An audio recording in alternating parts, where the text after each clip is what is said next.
Many of the food choices you make each day aren't actually decided in the moment, they're decided by your environment. So think about this. If you walk into your kitchen and there is a bowl of fruit on the counter and prepared meals in the fridge, those options become easy.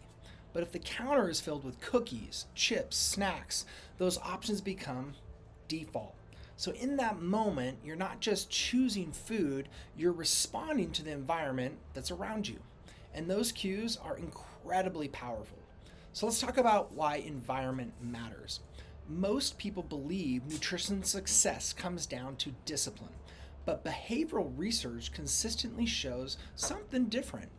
Environment influences behavior far more than willpower alone. So these are going to be things like visibility, proximity, and accessibility. These things change how much people eat. Studies show that these cues can increase food intake by as much as 15 to 45%, even when people are not consciously hungry.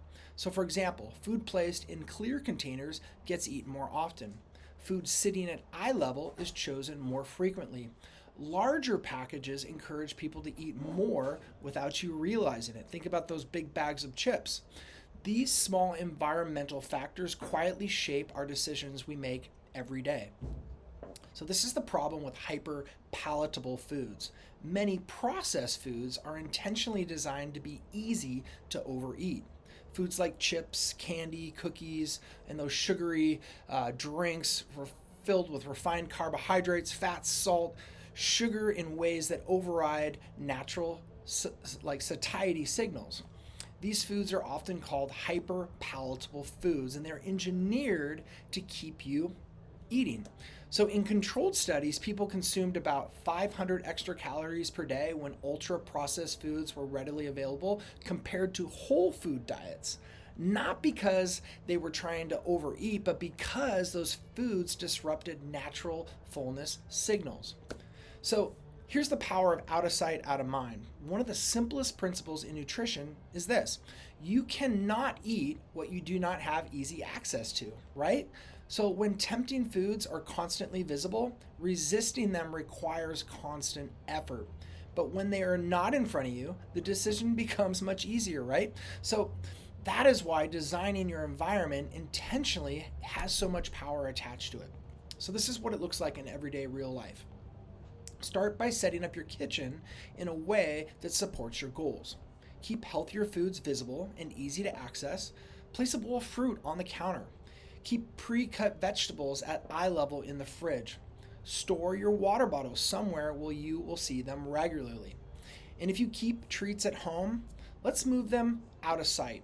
And maybe for some of you, it might be best to just remove them completely and leave those treats for outside of your home. Store those in opaque containers or higher shelves if you're going to keep those junk foods around. Small changes like these actually can create positive nudges that guide your decisions automatically. So, how about those special social situations in travel? So, your environment also includes situations you encounter during the week. If you are attending a social event, consider bringing a healthy dish to share. If you're going to a restaurant, take a moment beforehand to look at the menu and plan your meal. When you're traveling, pack simple snacks like protein bars, fruits, or nuts. These small steps make it far easier to stay aligned with your goals. So, what does it look like to stay consistent? Consistency becomes easier when your environment supports your goals. So instead of relying on discipline every day, you create a system that works for you. One helpful habit is doing a quick weekly scan of your kitchen. Look through your fridge and pantry and ask yourself, does this support my goals?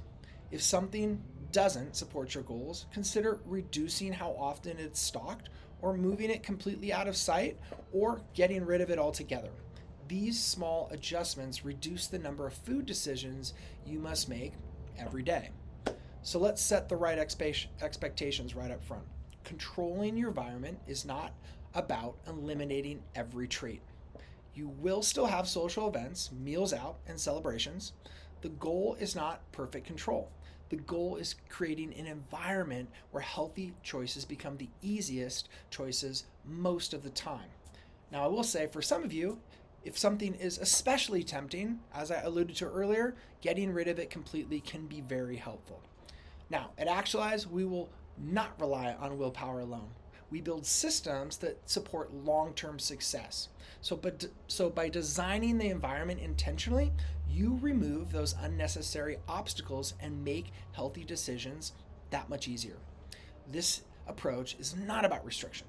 It's about smart design. So when your environment actually supports your goals, better choices become automatic. And over time, those small daily decisions create powerful results. And that's how you continue actualizing your purpose and potential.